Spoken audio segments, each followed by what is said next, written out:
Inept clown strikes again by making a stupid proclamation of, you guessed it, Gulf of America Day. This shows you why we have an inept clown running the show. This man is not well. In this little in a proclamation by said inept clown, he said, "Today I'm very honored to recognize February 9th, 2025 as the first ever Gulf of America Day." Oh, it's the Gulf of Mexico. It has been since like I have no idea, but this bozo is not helping this country. This guy is not well. Here he did, however, in this the comical sense of it makes you question his mental state. Why is this happening? It continues on January 20th, 2025.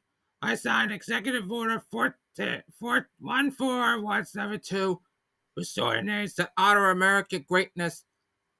Yeah, that is not American greatness. The Gulf of Mexico, or the Gulf of America, as it's now called, it's not American greatness. He did say, it's among other actions, that executive order required the Secretary of the Interior, acting pursuant to 43 U.S.C. 364 through 364F, to take all appropriate actions to rename as the Gulf of America the U.S. continental shelf area bounded by the northeast, north, and the northwest state of Texas. That's northwest state of Texas, Louisiana, Mississippi, Alabama, and Florida, by extending the seaward boundary with Mexico and Cuba in the area formerly named as the Gulf of Mexico. This guy, man, like I said, this man is not well. This man is not well. He said, I take this action because I stated in that order, the area formerly known as the Gulf of Mexico has long been an integral asset to our once burgeoning nation and has remained an indelible part of America. Yeah, North America, dumbass. He should be saying, maybe this and that, maybe this and that clown is not helping matters. And so today I am making my first visit to the Gulf of America since its renaming, as my administration restores American pride in the history of American greatness. It is fitting and appropriate for our great nation to come together and commemorate this momentous occasion and renaming of the Gulf of America. This man, like I said, this man is not well.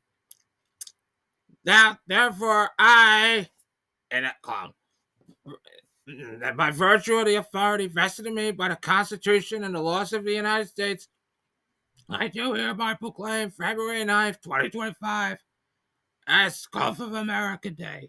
I call on public officials and all the people of the United States to observe this day with appropriate programs, ceremonies, and activities. This man needs his medication. This man needs help in more ways than one. This man is not well. And this is why we don't, and this is why we told you so. We told you so that this man is not well. And we told you that already. But oh no, the Hamas leftists didn't even listen, didn't even give a shit. Even NPR has stated. The Associated Press says the White House blocked it from covering the official event on Tuesday because it did not refer to as the Gulf of Mexico, refer to the Gulf of Mexico as the Gulf of America. Good for them. Good for them. AP executive editor Julie Pace said that the White House informed the news agency that its journalists will be barred from attending President in a clown's signing of a new executive order because it had not aligned with its language with Trump's preferred name of the body of water. Again, the man ain't well. He is never well. We told you, motherfuckers, that this man isn't well. But did you listen? Fuck no. Of course, Pace wrote in a statement on his website, said, it is alarming that the Inept clown administration would punish AP for its independent journalism, limiting our access to the Oval Office based on the content of AP's speech not only severely impedes the public's access to independent news, it plainly violates the First Amendment.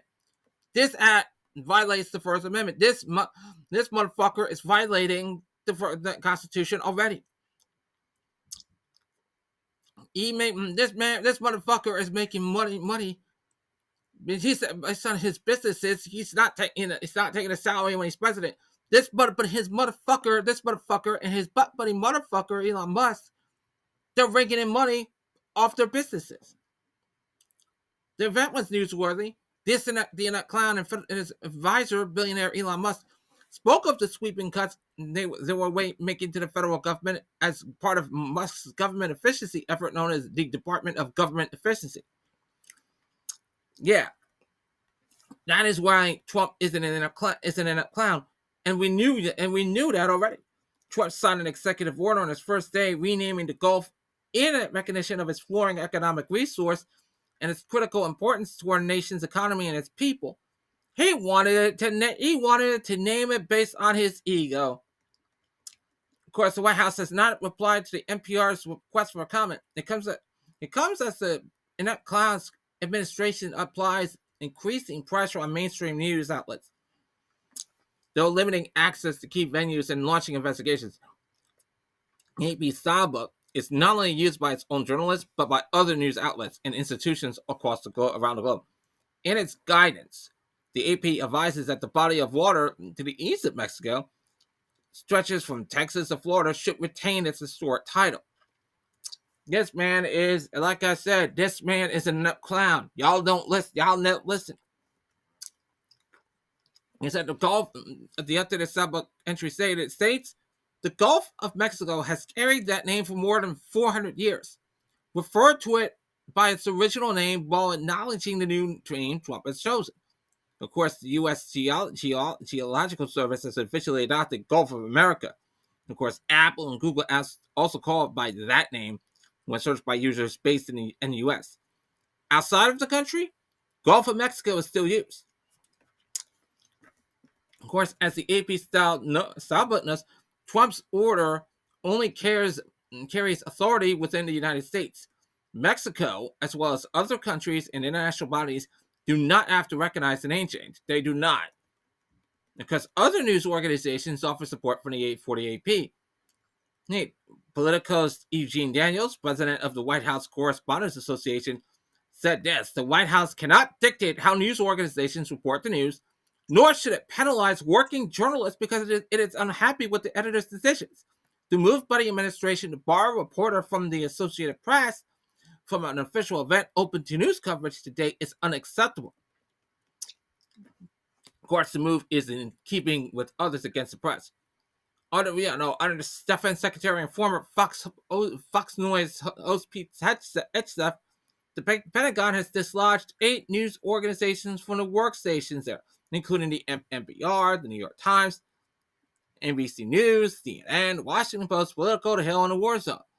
7 conservative and right-wing sites took their spots, including motherfucking Right Radio, One American News Network, which is one Newsmax, and the New York Post. The blood-sucking Rupert Murdoch-owned newspaper that is the official newspaper of Nassau County. A liberal-leaning site who has offered a workstation, HuffPost, has not asked for one, which is a good thing. The Inept clown has filed lawsuits against ABC and News and Facebook. Their parent companies recently settled his suits by paying millions of dollars apiece to his future presidential library. CBS's parent company, Paramount, appears poised to settle another lawsuit Trump has filed over a 60-minute interview with then Vice President Kamala Harris during last year's presidential race, according to several people with knowledge. They spoke on condition of an anonymity given the ongoing litigation. Of course, legal observers say the strength of Trump's cases range from weak, which is ABV, to frivolous, Meta and CBS. Of course, Trump's chief regulator over broadcast media, Federal Communications Commissioner Brendan Carr, has opened investigations on ABC, CBS, NBC, PBS, and NPR. On Tuesday, Carr sent the letter to the chairman and chief executive of Comcast, the parent company of NBC, over its diversity, equality, and inclusion efforts company-wide. Carr, according to Newsmax, saying promoting individuous forms of discrimination cannot be squared with any reasonable interpretation of federal law. You got to be kidding me. You have got to be kidding me. This dumbass is a fake SEC commissioner, and he's a part of that Project 2025 bit. 2025. Y'all voted for this motherfucker. You got what you wanted. Hamas is gonna be turning. Hamas is not gonna say we freed Gaza from Hamas. Now that we're gonna turn Gaza into a goddamn real estate venture. I hope they turn it into a goddamn parking lot. Y'all didn't listen. Of course, the FCC did not reply to NPR's request for comment. Of course, in a statement shared with NPR, Comcast said it would respond to the FCC's questions that its company has been built on a foundation of integrity and respect for all our employees and customers. So that will tell you right there, every organization in the world despises this man.